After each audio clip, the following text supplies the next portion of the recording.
All right, everybody, welcome and hello to this week's Media Buyer webinar. My name is Brian. I'm your host today and every Monday.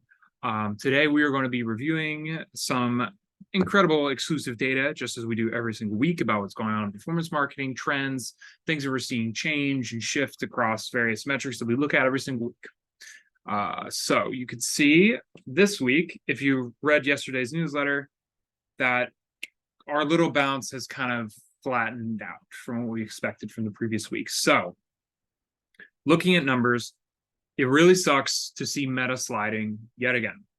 I don't think now that we can say that performance is going to get any easier towards Black Friday. I think you will see things like conversion rates improve because people's purchasing habits are not going to change that much, right? Maybe a little bit in a macro sense, but generally your conversion rates are going to get better.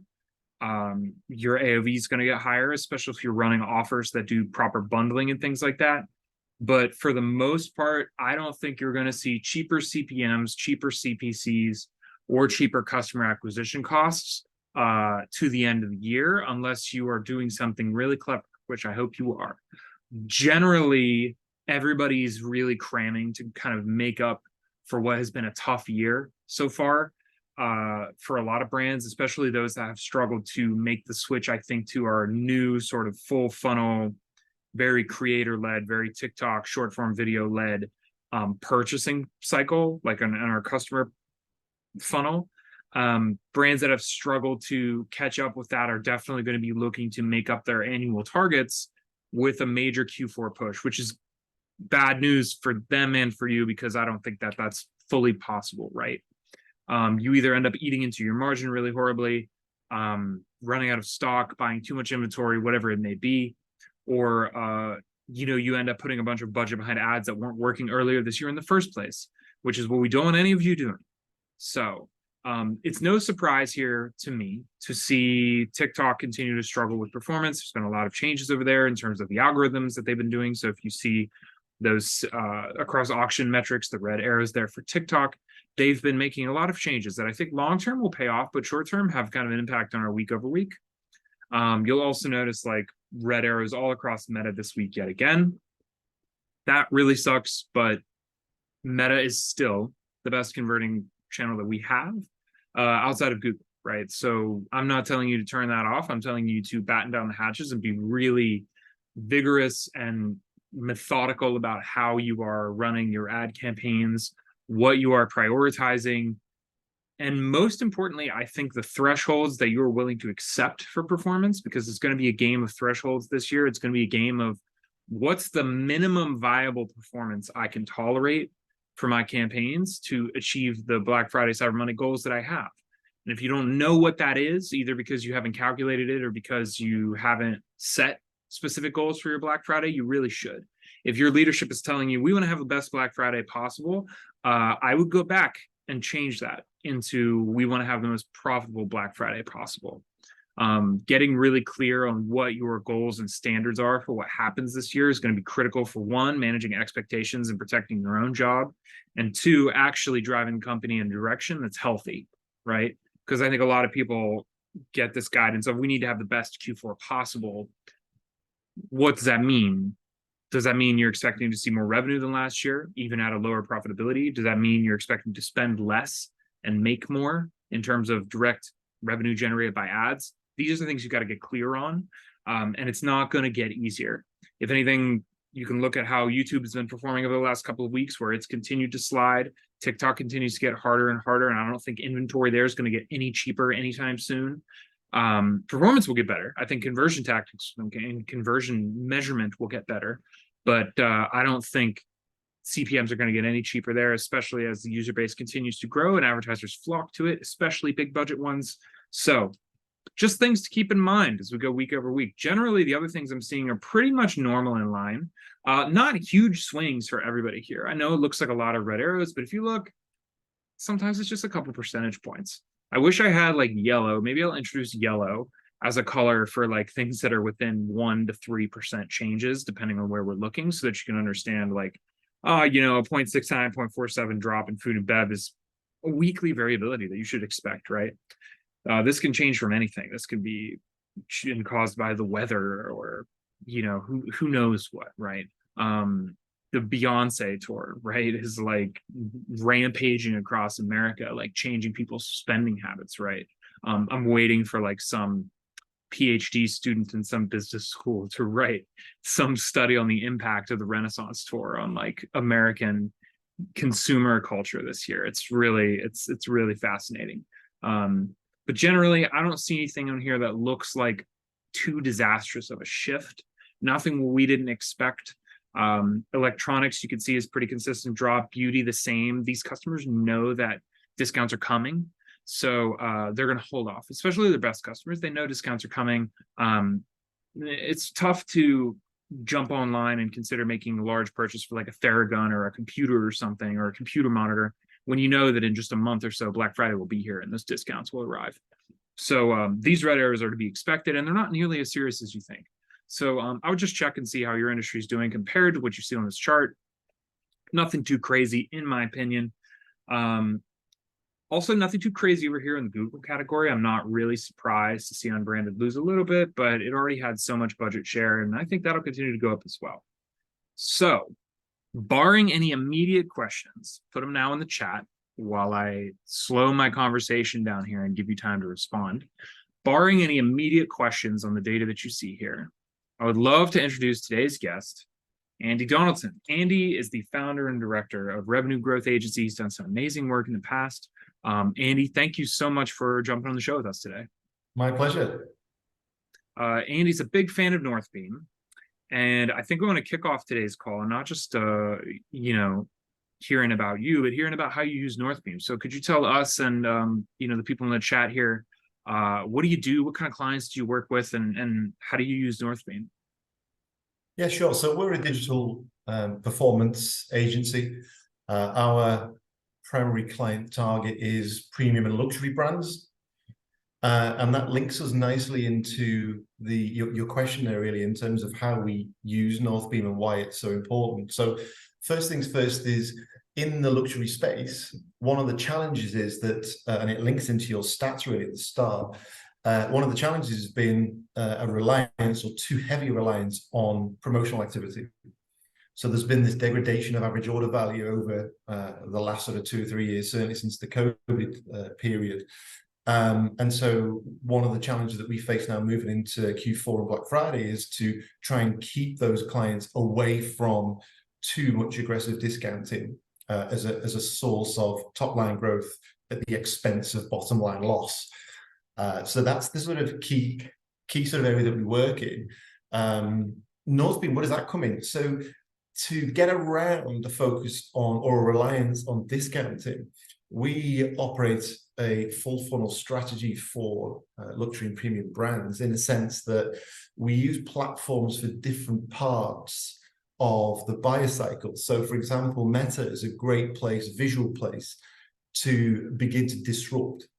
So we use a lot of visual creative to stop people in their tracks and really engage via the use of emotions and other tricks of the trade to target our audience, and but primarily focus on new customers. Because new customers really is the only way that brands, whether it's luxury or any other brands, can scale. Because of course, selling more to the same is a diminishing pot of people and has diminishing returns. So selling more to many is the sort of strategy that we run. Now, Meta is great for that, because you can position very visual content in front of those people and stop them in their tracks. What we can also do is start to identify our clients' why, and I think listeners, this is super, super important, is why you exist as a brand, and what you offer your very specific target audience is really important to convey as part of a full funnel activity, particularly in the middle funnel, which is what we call our storytelling layer. So this is how we deliver the why and engage this brand new audience into our world before we get them, to sort of warm them up, before we get to the position at the bottom of the funnel where we can start selling something to them. So we use this system. And why is that important, and where does Northbeam fit in? Well, if you look at positioning a very visual ad that's looking to target top of funnel, it's very difficult to map a ROAS that looks favorable. Because really, how you measure top of funnel is very different than how you measure bottom of funnel. So what we use Northbeam for is to give us a much better picture on, instead of using last click ROAS within Google, for example, or last click ROAS within Meta, we use Northbeam to give us a cross-channel blended ROAS picture. And when we're looking to keep away from promotional activity and move into Q4 and start this full funnel activity, there isn't any other way to report that successfully without a system that is impartial and that has the ability to map cross-channel activity like that. So yeah, a bit of a whistle stop of who we are, who we work with, and why Northbeam is really important to us. I'm going to stop my screen share here so we can see each other a little bit better. I love that you're using blended, because I really think that so often the major issue is that clients or brands or even marketers don't necessarily understand how to measure that top of funnel.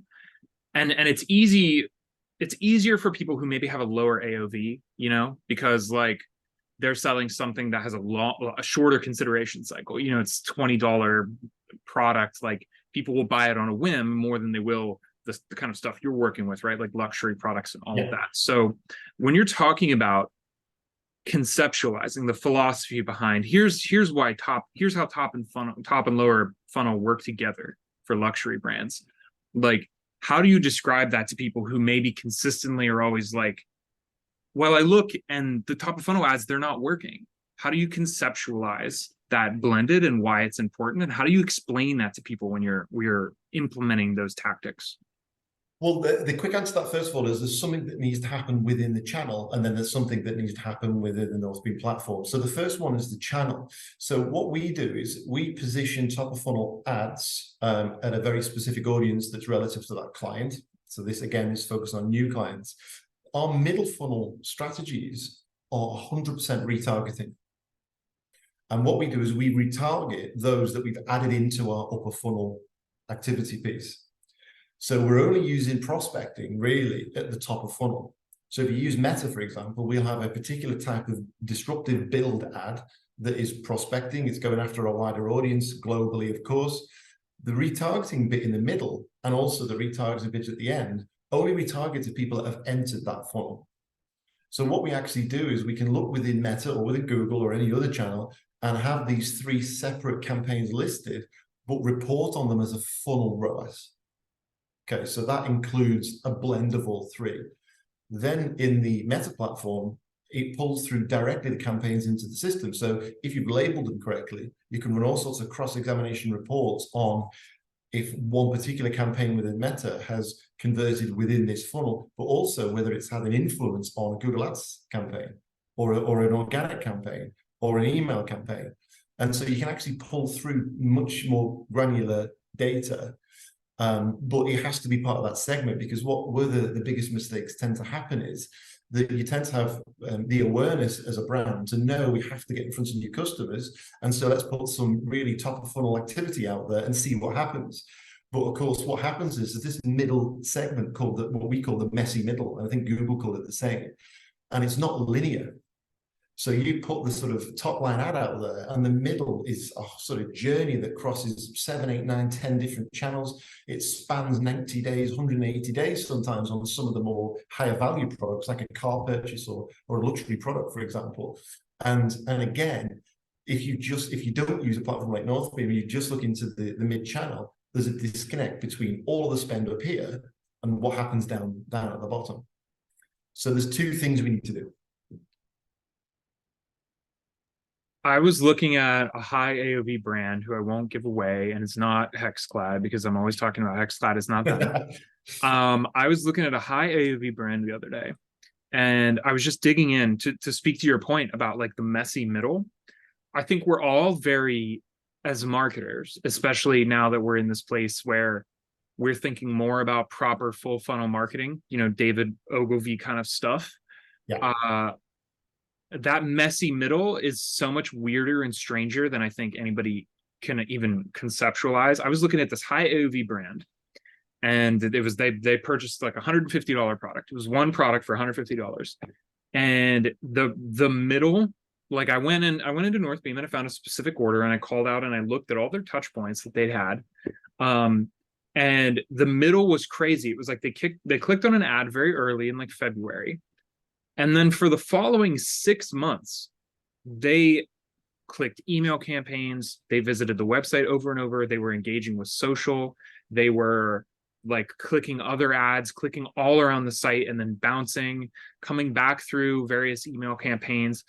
And what's crazy is I feel like if you're not using something like Northbeam, which I'm plugging again because one, we built it for this exact purpose, and two, I work here.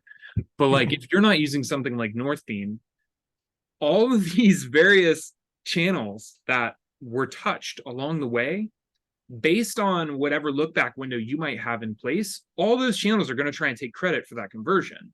When in reality, the truth is like a lot more complicated. And what you consider as credit for the conversion really is not something that every brand can copy. It's something that you as a personal brand, you have to decide, okay, like, yeah, they touched my Google paid ad, but like what actually made them Google it in the first place? Does them touching these emails that I sent through Klaviyo matter? Do I want to consider Klaviyo as having some sort of finger on the scale, right? And so like so often, I think that the real question is not like, oh, what's causing sales? What ads are should I attribute my sales to? It's more like what ads were involved in this weird non-linear journey. And if you're not thinking about that as a brand, I think you're going to struggle to comprehend what's happening in your ad accounts, like just flat out. I agree. It's actually going to limit your growth as well. So we get clients coming to us all the time and they say, okay, we're at $5 million. We want to go to $10 million inside 12 months and we've got the budget to do it. But we want to maintain 10 times ROAS. And it's kind of like, okay. And the ROAS that they quote is last click ROAS. And it's like, okay. So first of all, that's not possible. And there's a few reasons for it, ranging from higher funnel activity is more expensive, and there's many different ways to go.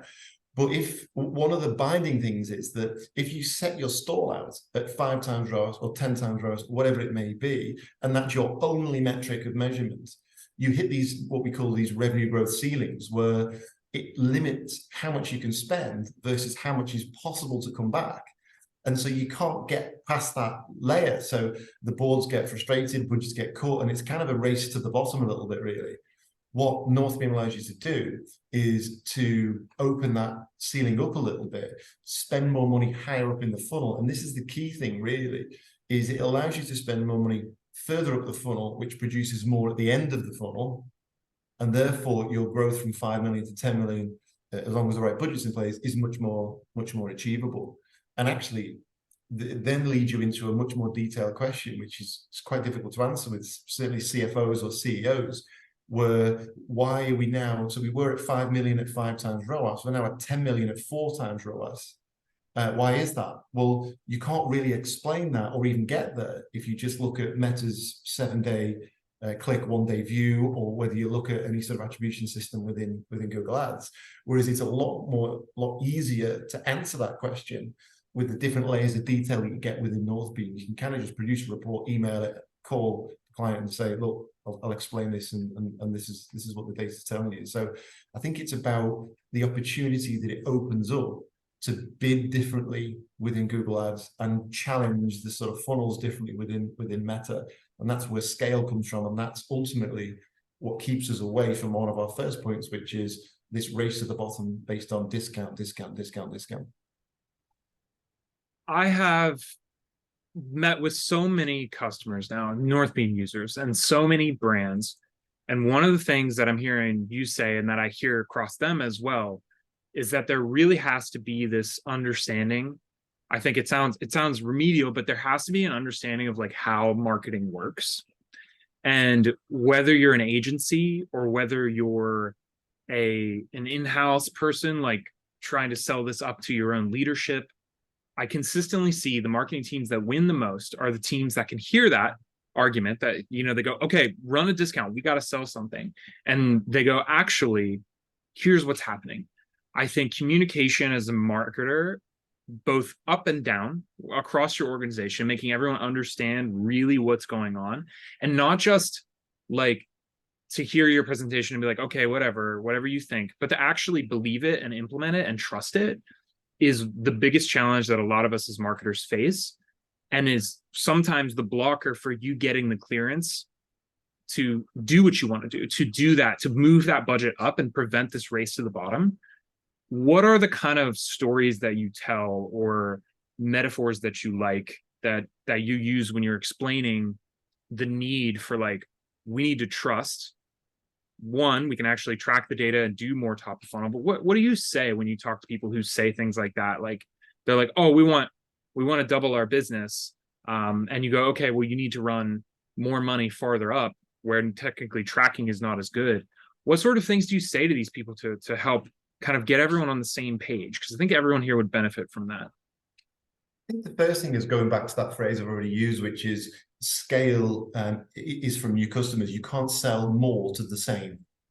So if you've got a fixed pot of customers that you're not growing, you are there in order to scale from that pot of customers. You're expecting them to buy 2 or 3 more products a year than they would do normally, and that's your treble your growth or double your growth. In reality, in the luxury space or any space, once you've bought a car or a £1,000 suit or a $150 shirt, once you've bought that, there is a limit to the amount of repeat purchases that one individual customer or a base of customer needs. And so sometimes just positioning that as a bit of a metaphor to say, we just can't keep selling to the same pot of people. And then that leads nicely on to, so if we all agree that, so we need to focus on attracting new customers. And how do we go about that? Well, we've got to bear in mind that new customers are essentially cold. They don't know us at all, never been in front of our brand, or if you're a really well-established brand, they may have forgotten all about you. And sometimes they use this analogy when I'm trying to sort of sell this into clients, where I sort of say, it's a little bit like your brand is a bit like a balloon that's left in the corner of the room. And it's full when it's first blown up. But over time, if that's a metaphor for your brand, that shrinks as the air goes out of it. And so in the end, that's that race to the bottom where you're trying to sell more to a base of customers that's essentially shrinking as they forget about what you do and what you offer. And so a new focus on new customers is all about putting air into that, and in fact, pumping that balloon up larger than it's ever been before. Now, the final stage of the sort of convincing really is the tricky bit. But of course, Northbeam makes it easier because the data is something that is cast iron. And so what we say is, well, let's run a small test. So a lot of the customers that we start off using Northbeam with are very much last click, revenue growth ceiling limited. And why we introduce them to Northbeam is for the reasons we've just discussed. So we normally do a very small pilot campaign to say, we're on board the fact that we can't sell more to the same, so we want to go after new customers. To do that, we have to move further up the funnel. To do that, we need to set a separate test up that proves that more activity further up creates more revenue at the bottom. And so we just spend maybe $3,000, $4,000, maybe less sometimes, on a tiny micro segment focused on a very specific audience with a very specific goal or very specific product, and then look in the data in Northbeam and say, look, there's the evidence. We spent X amount on top of funnel meta campaign across Facebook and Instagram. It was aimed at this audience at this time. This is what we told the story with, and this is how we delivered the sale ad. That funnel in Northbeam has produced a 6 times ROAS collectively, and these are all new customers. And then the final thing that normally helps is when I say that these are all full price, long-term future value customers with essentially the same cost of acquiring that customer as well.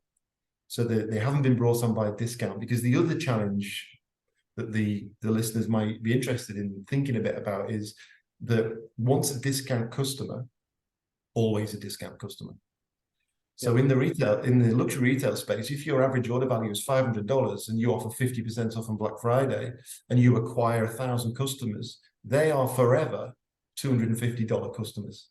It's going to take a lot of work to transfer another £250 to their average order value or get multiple repeat purchases throughout the year. And in my experience, it just doesn't happen. So start off with a bit of a metaphor, a bit of a rationale, and then sort of work it through and prove the concept with a test, which really you can only do with a platform like Northbeam, because it gives you that crossover of channel. And just one last quick point on that. When you're looking at upper funnel activity, not really, but there is a big chunk of the spend that doesn't convert through that channel.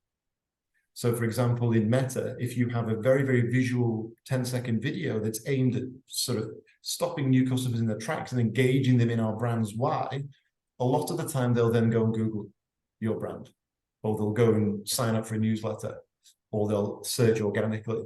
And so you need something that can track that crossover. Otherwise, your funnel is going to be limited in the results that you show.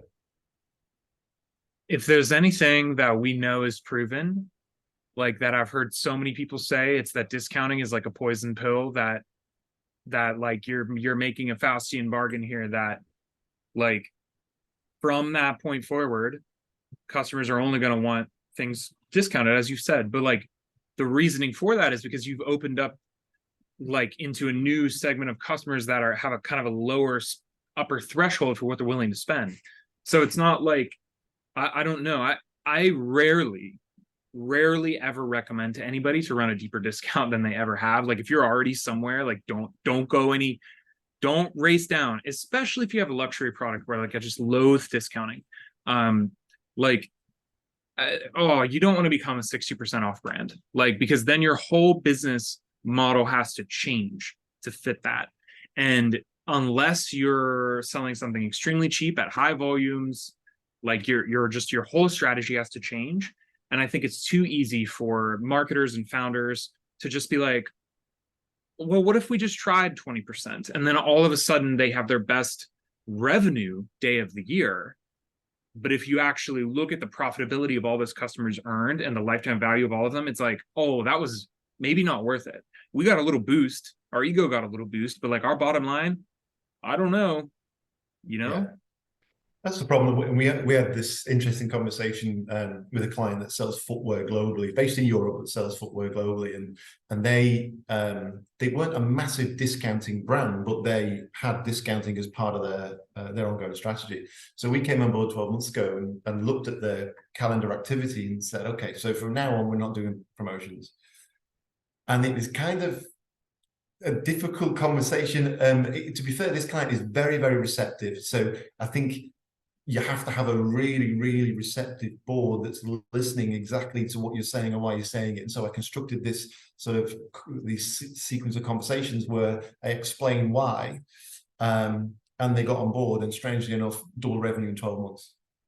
So you get to a point where you've got to sort of position the conversation and the argument correctly, but then you've got to have a board of a brand that you're working with, or if the listeners are from their own brand, you've really got to have your CEOs and FDs on board. And that's what a key thing that is so important to getting through revenue growth ceilings is all about having a cohesive team right from the top, right down to the execs that work on the accounting brands. And if you do, you can achieve some great things. But so it's interesting now that this client we're just talking about is now going into Black Friday, and we joined them just after Black Friday last year. And so we're having these conversations at the minute about, let's go back to our core promotional principles. Promotions really, and I've been in e-commerce for 23 years. So I can remember when it was largely bricks and mortar, and e-commerce supported the bricks and mortar stores. And stores went to sale to sell old stock. So let's go back to that digitally and look at our stock, understand what's not moving, what isn't shifting. And if we are going to go in with a sale message for Black Friday, Cyber Monday weekend, let's do it on stock that we are already losing on and that we want to shift. Let's absolutely not give a discount on our top brand new autumn winter lines. Absolutely not, because that's where I think the problems start and finish. Our jobs aren't getting any easier, are they?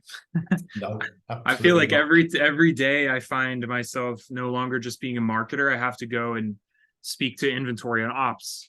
Then I'm talking to brand strategy. Then I'm talking to sales. Then I'm talking to retail. Our job doesn't get any easier. Andy, thank you so much for joining me today.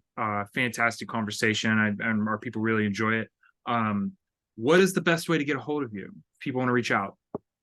So I post a lot on LinkedIn, lots of tips and tricks on strategy for global growth for retail brands generally, but particularly fashion and premium brands. So I'm on LinkedIn, Andy Donaldson is my name. And the website is www.revenuegrowthagency.co.uk. Thank you so much, Andy, and everybody here in the audience. We will be here same time next week. I look forward to hanging out with you. And Andy, once again, thanks for joining the show today.